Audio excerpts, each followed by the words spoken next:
There are nearly as many reasons for gardening as there are people who garden. The most common excuse for not gardening is a fear of failure.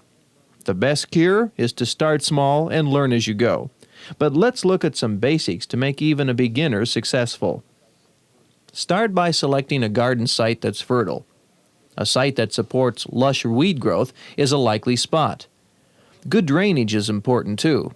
Avoid placing the garden in a low spot, at the base of a hill, or at the foot of a slope bordered by a solid fence. Water can be a problem in these areas. Choose a spot which warms up early in the spring and also allows long harvests in the fall. Make sure your site has at least a half day of direct sun, and more is better. Do you have a nearby source of water? Hot summer weather has a way of teaching you the importance of supplemental watering. After deciding on your garden site, take a soil sample and have it tested, preferably in October or November. The results of the tests are used to recommend fertilizer and lime requirements. To take a soil sample, push a spade into the soil and throw this aside. Take another 1-inch slice of soil from the back of the hole, the full depth of the spade. Remove all the soil but the center 1 to 2 inch wide core. Now place this core of soil in a bucket.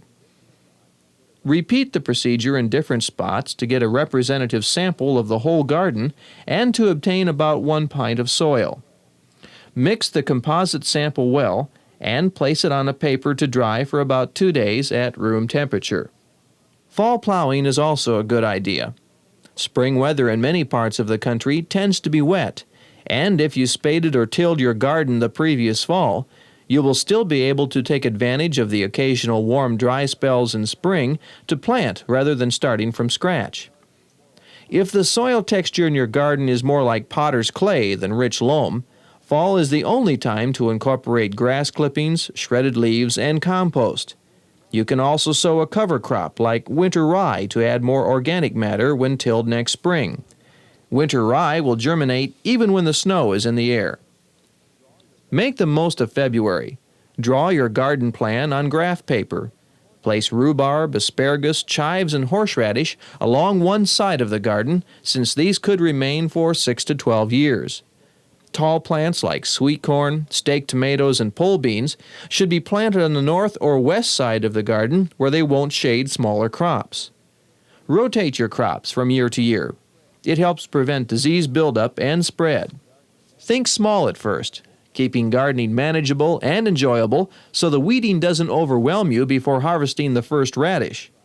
Choose easy-to-grow, productive crops such as beans, tomatoes, lettuce, summer squash, and onions. And of course, make sure you plant your family's favorites. Shop for your seeds when the winter winds are blowing. Start some of your own cool season crops like broccoli, cabbage, and cauliflower indoors. Cool white or warm white fluorescent tubes in the basement or any other cool spot will give enough light for germinating the seeds and getting the plants to seedling size. The light should be left on for 12 hours per day. Once the seeds are placed into containers, they'll need as much sunlight as possible. If you have seeds left over from last year, you can perform your own germination test by planting 10 seeds in a flower pot or by placing them on a wet towel. If less than 6 seeds germinate, discard those seeds. When warm weather pushes you outdoors and the garden soil is dry enough, get your first application of nitrogen worked into the soil and start preparing a seed bed. A basic recommendation for a continuously cropped garden where little or no organic matter has been added is 2 pounds of actual nitrogen per 1,000 square feet of garden area before planting. This amount of nitrogen is equivalent to 6 pounds of ammonium nitrate per 1,000 square feet. To prepare a seed bed, you work out the clods in the soil, pull debris and rocks over to the edge of the garden, and smooth the surface with a rake. Depending on the condition of your soil, you may need a spade or tiller. If you plowed in the fall, a hoe and rake may be all you need for spring tilling. The first cool season vegetables can go into the garden when temperatures begin to average between 50 and 60 degrees. Vegetables such as lettuce, peas, radishes, spinach, onions, and cabbage thrive in this cooler weather. Buy good quality transplants and seeds. Choose varieties that have done well in your area. Select transplants that are small and stocky, but not in flower. If the seedlings have been indoors, they need to be hardened off. Now, this simply means they need to be exposed to filtered sun for a week to 10 days. During this period, increase the amount of sun the transplants receive until they're accustomed to a full day of sun. When setting out transplants, dig a deep hole so the soil surrounding the roots of the seed will be loose and crumbly. Set the transplants to the first set of true leaves. Firm the soil around the plant so it won't be wobbly. Create a small depression around the stem of each plant so that water will accumulate in that area and provide adequate moisture. Soak each plant with a starter solution immediately after planting. A good solution is made up of 1/4 teaspoon water-soluble 20-20-20 fertilizer in a gallon of water.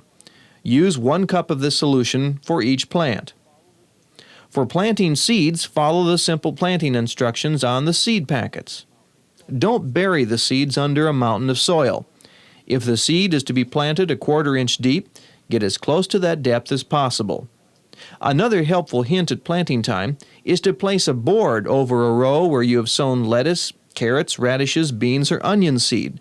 Now, this keeps rain from washing away the shallow planted seeds, and it may fool birds from stealing your crop. As soon as the seeds have poked up through the soil, remove the board and let the sunshine in. When the last chance of frost is gone, it's time to plant warm season vegetables. Sun-loving plants such as tomatoes, peppers, eggplants, and squash can also be purchased as transplants. Don't regard planting as a one-time operation. Leave room for several successive crops planted at 10 to 14-day intervals. Make the work of weeding seem easier by planting in short rows. Short rows divide a task into manageable pieces. Tomatoes are one of America's favorite garden crops. Home gardeners have the best luck when they stake their tomato plants. Suckers should be removed so that 2 main stems develop. Whenever possible, it's always good to mulch tomatoes to keep weeds down and to keep the soil cool and moist. Mulching other garden plants is also a good way to keep weeds out and moisture in. Straw, leaves, sawdust, paper, black plastic, or grass clippings can be used. Fertilizer should be applied before these mulches are laid down. Don't use grass if weed control materials have been applied to the lawn. Grass can also act as a barrier to rain, so check the soil moisture often if this mulch is used. As your young plants begin to grow, they may need some additional fertilizer for maximum production. Now, don't over-fertilize. As a general rule of thumb, side dressing should begin after the first fruits form or after early harvest of leaves. Place the fertilizer in bands about 6 inches to both sides of the rows, then rake it and water. Timing is critical when harvesting your various crops. Your tasty produce can turn tough and stringy within a few days. Snap beans are best when the pods are young and beginning to fill out. Zucchini and yellow squash may develop to the perfect size in 3 days after they flower. The time to pick cucumbers will vary according to the variety and the intended use, but avoid letting them get too plump and yellow. Continue to harvest cucumbers to encourage more new fruit. And with all vegetables, frequent visits to the garden are essential for prime time harvesting. Don't leave empty spaces. Every square foot of your garden should be growing more than weeds. As the peas go out, a crop of beets or corn can go in. Experts boast that a 1,000 square foot garden can yield 600 to 700 pounds of produce. The secret is successive plantings. More information on starting and improving on your gardening techniques is available at your county extension office.